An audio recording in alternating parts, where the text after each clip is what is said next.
My name is Devina Aryani with NPM 25412025 from Accounting Class 25A Universitas Teknokrat Indonesia.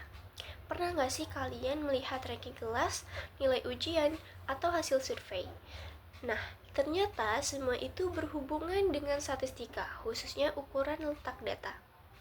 Bayangkan kalau ada ratusan data nilai siswa, bagaimana cara kita mengetahui siapa yang berada di kelompok atas, tengah, atau bawah?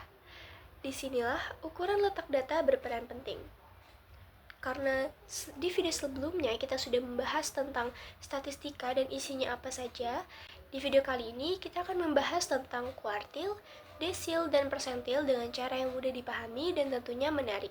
Jadi jangan khawatir buat teman-teman semua karena materi ini sebenarnya dekat dengan kehidupan sehari-hari kita. Langsung aja.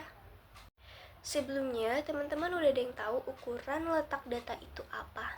Kalau ada yang tahu, bisa komen di bawah. Ukuran letak data adalah ukuran-ukuran statistik yang menunjukkan posisi suatu data dalam kumpulan data. Ukuran ini membantu kita mengetahui di mana letak suatu nilai jika dibandingkan dengan data lainnya dalam satu kelompok. Simpelnya gini, ukuran letak data digunakan untuk melihat apakah suatu data berada di bagian bawah, tengah, atau atas dibandingkan dengan data lainnya. Contohnya, seperti ranking nilai di kelas. Dari data nilai siswa, kita bisa mengetahui siapa yang nilainya termasuk tinggi, sedang, atau rendah. Nah, itu untuk menentukan posisi tersebut digunakan ukuran letak data seperti kuartil, desil, dan persentil yang akan kita bahas. Macam-macam ukuran letak data yang sudah kakak sebutin banyak banget di depan tadi, yaitu ada 3, kuartil dengan simbol Q, desil dengan simbol D, dan persentil dengan simbol P. Kuartil atau Q membagi data menjadi 4 bagian yang sama besar. Itu ada Q1 atau kuartil pertama, membagi 25% data terbawah dengan 75% data sisanya. Yang kedua ada Q2 atau kuartil 2, sama dengan median, membagi data menjadi 2 bagian sama. Dan yang terakhir ada Q3 atau kuartil 3, membagi 75% data terbawah dengan 25% data teratas. Selanjutnya ada desil atau D. Desil membagi data menjadi 10 bagian yang sama besar. D1 atau desil pertama. D1 berarti 10% data berada di bawahnya dan seterusnya hingga 9. Dan yang ketiga ada persentil. Persentil membagi data menjadi 100 bagian yang sama besar. Nah, untuk perbedaannya, kalau yang kuartil tadi menjadi 4 bagian, desil menjadi 10 bagian, dan yang terakhir ini persentil menjadi 100 bagian. Untuk persentil yang pertama, misal P25 sama dengan Q1, P50 sama dengan median atau Q2, dan P75 sama dengan Q3. Nah, ini untuk rumus-rumus dari kuartil, desil, dan persentil. Tapi ini data tunggal ya teman-teman, bukan. Dan ada lagi data kelompok, tapi aku di sini nggak nampilin untuk data berkelompok. Untuk kuartil, rumusnya yaitu QI sama dengan I dalam kurung N plus 1 per 4. Kalau desil itu sama aja tapi per 10. Kalau persentil sama aja tapi 100. Cuma beda di pernya aja. Ya, perlu diingat kalau kuartil itu 4, desil 10, dan persentil 100. Nah, kita masuk ke contoh soal. Teman-teman bisa siapin kertas dan pensil or pena untuk sama-sama ngerjain bareng aku. Terdapat data 4, 6, 5, 10, 9, 16, 12, 20, 17. Urutkan data, kemudian carilah Q3. Nah, ini kita harus mencari kuartil 3 ya teman-teman. Jadi, kalau misalnya teman-teman mau jawab dulu sesuai dengan rumus yang sebelumnya, bisa di pause dulu video aku, baru nanti kita lanjut ke pembahasannya. Nah, ini untuk jawabannya, teman-teman ada yang benar atau masih salah? Kalau masih salah, gak apa-apa karena kita semua masih belajar ya teman-teman. Untuk penyelesaiannya, kita harus urutin dulu semua data ini dari yang terkecil. Jadi, 4, 5, 6, 9, 10, 12, 16, 17, 20. Langkah selanjutnya kita harus nulis nih rumus kuartil yaitu Q1 sama dengan Qi sama dengan I dalam kurung N plus 1 per 4. Itu adalah yang ditanyanya. Kita kan ditanya Q3, berarti Qi nya sama dengan Q3. Nah, I nya juga sama, jadi Q3 sama dengan 3 buka kurung 9 dapat dari mana? Itu jumlah datanya. Bisa dilihat 4, 5, 6, 9, 10, 12, 16, 17, 20. Jadi ada 9 data kan. Terus ditambah 1 itu memang dari rumusnya ya teman-teman. Per 4 karena dia kuartil jadi per 4. Langsung aja dijumlahin hasilnya 7,5. Nah, langkah selanjutnya yaitu Q3 sama dengan X7 tambah X8.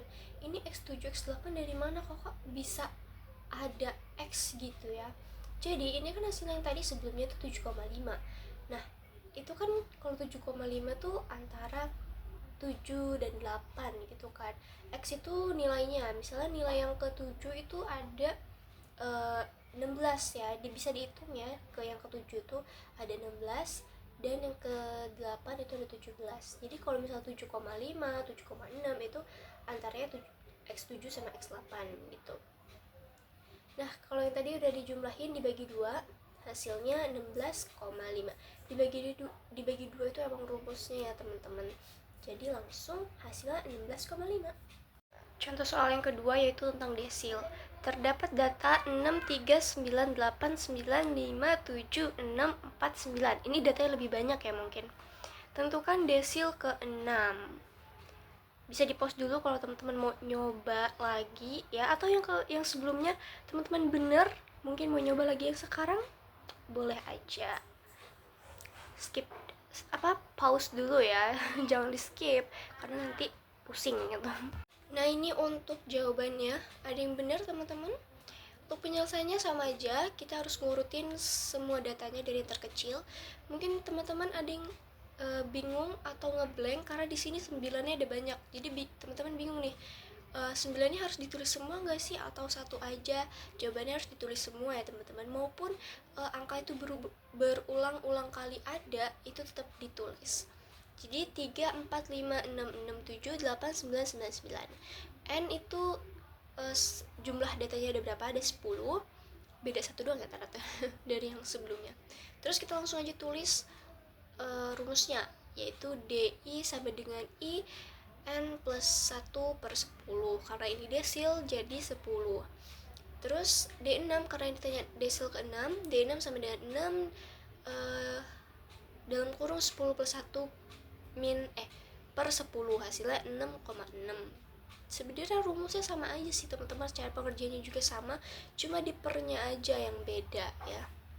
Tapi ini untuk cara selanjutnya ini nih, langkah selanjutnya agak berbeda dengan yang kuartil tadi. Ini D6 sama dengan X6 tambah 0,6. Nah, di sini mungkin ada yang terkecoh lagi, mungkin ada yang salah karena ngikutin cara sebelumnya. Di sini tuh X6 sama aja. Tadi kan hasilnya 6,6. Jadi X6 ditambah 0,6. 0,6 tuh dari mana ya? Kan 6 per 6,6. Jadi X6 tambah 0,6. Baru kita iniin X7 min X6.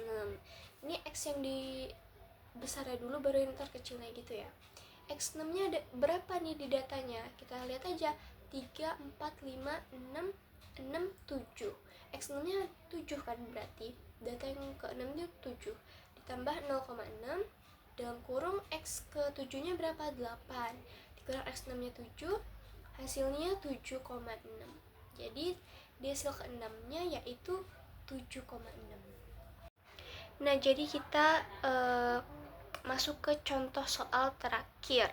Terdapat data 35, 60, 40, 55, 30, 45, 70, 85. Tentukan P50. Ini P50 ya teman-teman, karena kesalahan teknis lupa ngubah ya. Harusnya ini P50. Yuk teman-teman bisa menjawab dulu, di pause dulu video ini, baru kita ke pembahasannya. Untuk soal persentil ini sama aja dengan desil ya cara pengerjaannya, cuma pernya aja yang dibedain. Kalau sebelumnya sama yang kuartil tuh mungkin ada agak beda ya. Kalau ini sama aja. Jadi hasilnya ada yang sama atau tetap beda, nggak apa-apa karena kita masih belajar semua, bisa latihan terus biar bisa statistikanya. Jadi kita urutin dulu dari terkecil, yaitu 30, 35, 40, 45, 55, 60, 70, 85. N-nya jumlah datanya berapa? 8. Nah, langsung aja kita tulis rumusnya dan kita masukin yang mau kita cari, yaitu P50. 50 tambah 8 plus 1, 50 dalam kurung 8 plus 1 per 100, hasilnya 4,5. Nah, lanjut, P50 sama dengan X4 tambah 0,5. Sama aja kan sebelum sama cara yang desil tadi. Jadi 4,5. Jadi itu kan hasil sebelumnya 4,5. Jadi X4 udah 0,5. Baru dalam kurung X5 min X4. Nah, X4 nya berapa nih? Bisa dilihat yaitu 45 ditambah 0,5, X5 nya 55 dikurang 45, hasilnya 455. Selesai sudah contoh soal dari kuartil, desil, dan persentil. Menurut kalian mudah nggak nih? Menurut aku sih masih mudah ya, untuk statistika masih pemula lah ini. Setelah kita belajar tentang apa itu ukuran letak data, terus macam-macamnya apa aja, nah sekarang udah sampai ke akhir sesi ini, yaitu kesimpulan, yaitu ukuran letak data adalah alat penting dalam statistik untuk mengetahui posisi nilai dalam data. 3 jenis yang umum adalah kuartil, desil, dan persentil. Membagi data menjadi 4, 10, dan 100 bagian. Kuartil terdiri dari Q1, Q2 atau median, dan Q3. Sedangkan desil dari D1 hingga D9, dan persentil dari P1 sampai P99. Ukuran ini membantu menganalisis penyebaran data dan pengambilan keputusan berbasis data yang lebih akurat. Oke guys, terima kasih buat semuanya yang udah nonton sampai habis. Semoga materi yang aku sampaikan bisa membuat kalian paham. See you the next video. See you guys.